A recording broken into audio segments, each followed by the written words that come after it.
Two people are driving on the same highway right now. One is in a $25,000 Toyota Corolla. Simple, reliable, invisible. The other is sitting in a $375,000 supercar that Toyota built by hand, lost money on every single unit, and only made 500 of. That car now sells at auction for nearly $1 million. Same company, same badge, completely different worlds. Most people only know one level of Toyota. Today, I'm showing you all 7. From the car your neighbor drives to the one that made Ferrari engineers nervous. This is the car blueprint. Let's get into it.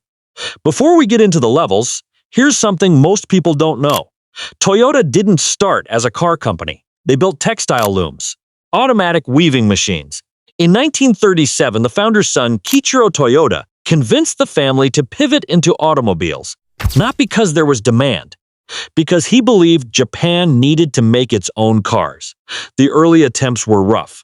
Critics called them copies of American and European designs. But Toyota had one obsession that never changed: build something that doesn't break. That obsession became the most powerful brand promise in automotive history. And everything on this list, from a $25,000 commuter car to a $375,000 hand-built supercar, is the result of it. Level 1, Toyota Corolla. Starting price, $22,000. Here is a fact that genuinely sounds made up. The Toyota Corolla is the best-selling car in human history. Over 50 million units sold across more than 150 countries. It passed 50 million in 2021, a number so large that if you lined up every Corolla ever made bumper to bumper, they would wrap around the earth 5 times. One Corolla is sold somewhere in the world roughly every 15 seconds. It started in 1966 as a small Japanese commuter car. Nobody expected it to conquer the world. It didn't have the fastest engine. It didn't have the most dramatic styling. What it had was one thing: it worked. Every morning. Without drama. Without surprises. That's the entire pitch of the Corolla. And for 50 years, that pitch has been enough. Who buys a Corolla?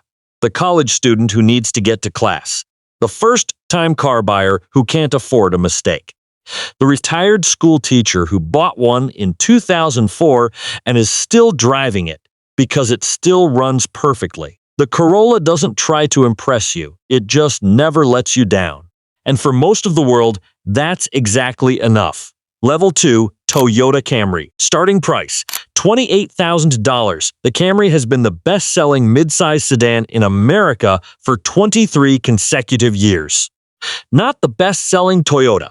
Not the best-selling Japanese car. The best-selling sedan. Period. In a country of 330 million people, Toyota sells over 300,000 Camrys every single year.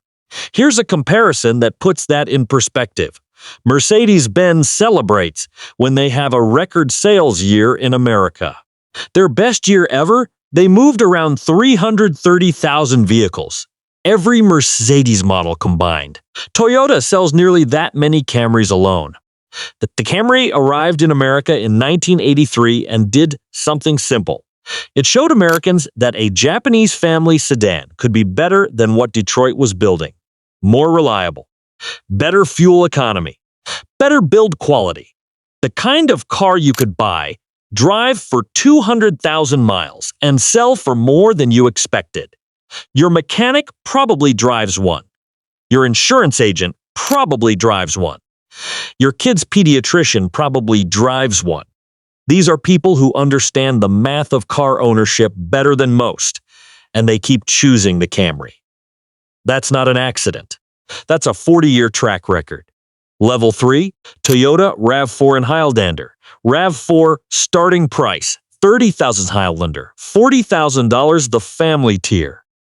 Toyota figured something out before almost everyone else did. Americans don't actually want cars. They want cars that look like they could go off-road, even if they never will. The RAV4 launched in 1994 and basically invented the compact crossover segment. Today, it's the best-selling vehicle in America that isn't a full-size pickup truck. Think about that. More RAV4s are sold than every sedan, every sports car, every minivan. Everything except the big American trucks. The Highlander sits just above it. 3 rows. Enough space for the whole family, plus the dog, plus the groceries. And because it's a Toyota, it will probably still be running when your kids are old enough to drive it themselves. There's nothing exciting happening at level 3. And that is entirely the point. This is where Toyota's reliability brand pays off most for everyday buyers. You're not buying a machine. You're buying a decade of not thinking about your car. Level 4. Lexus ES and IS. Starting price, $45,000, $65,000. And this is where the story gets interesting. In 1983, Toyota chairman Eiji Toyoda gathered his top engineers in a secret meeting in Japan and issued a challenge, not a polite corporate goal. A challenge, he said. Can we create the best car in the world? What followed was the most ambitious secret project in automotive history. Toyota called it F1, Flagship 1.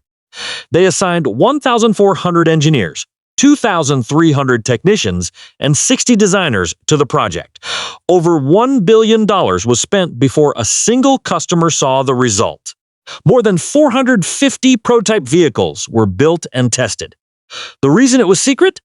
Toyota wanted to create a completely new luxury brand, one with no connection to their reputation as a budget car maker. They needed Americans to forget everything they knew about Toyota when they walked into the showroom. In 1989, Lexus launched at the Detroit Auto Show. By 1991, just 2 years later, Lexus was the #1 luxury import in the United States. They had beaten Mercedes-Benz. They had beaten BMW. A brand that didn't exist in 1988 was outselling the most prestigious names in the world by 1991. That is one of the greatest business stories in automotive history. The ES and IS are where most Lexus buyers start. The ES shares significant DNA with the Camry. Same basic platform, same reliable engine, but wrapped in a cabin that's quieter, more refined, and built with a level of material quality that Toyota simply doesn't offer on their mainstream models. This is the Toyota formula applied to luxury. Take something proven, make it better, charge less than the Europeans, and win. Level 5, Lexus GX and LX. GX starting price, $65,000. LX, $100,000, where Toyota's luxury meets genuine capability. The GX and LX are built on Land Cruiser's DNA, a platform Toyota has been refining since the 1950s for the harshest terrain on Earth. Military use, desert expeditions, remote oil fields. The Land Cruiser was built to work in conditions where nothing else would. The GX and LX take that foundation and dress it in Lexus luxury. Heated seats, premium audio, soft leather. Everything you'd expect at this price point.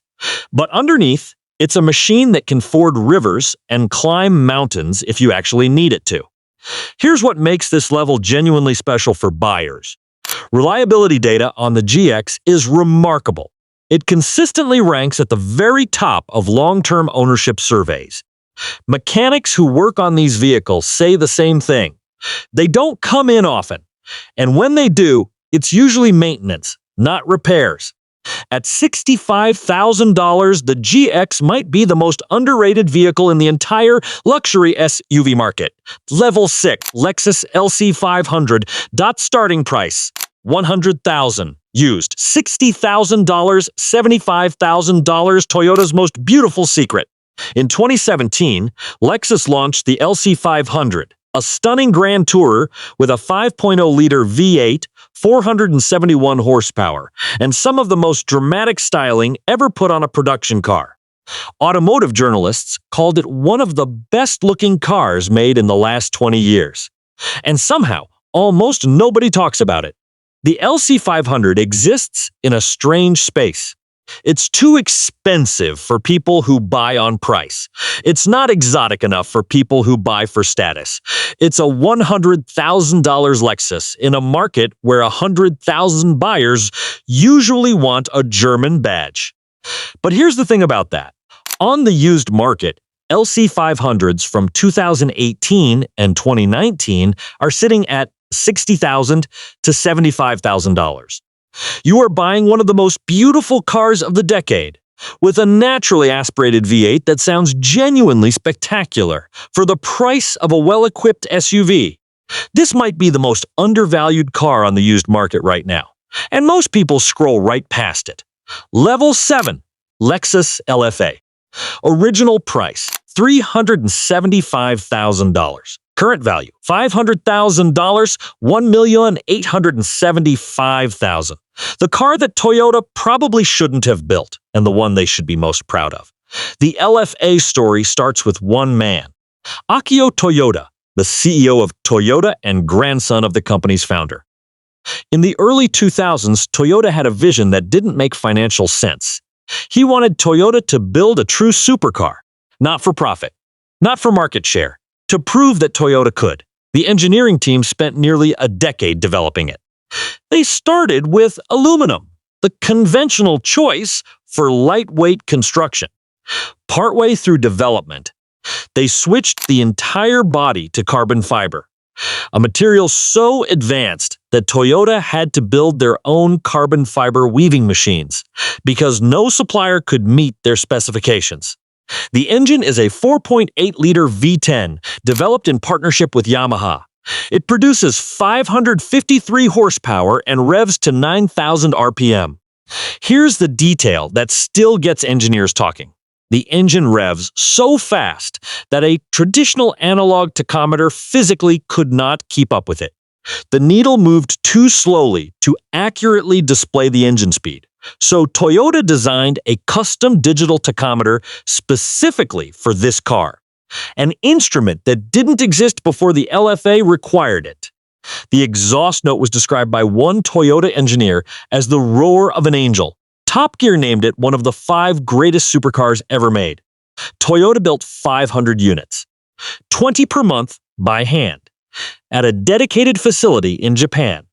Each engine carried the personal signature of the specialist who assembled it.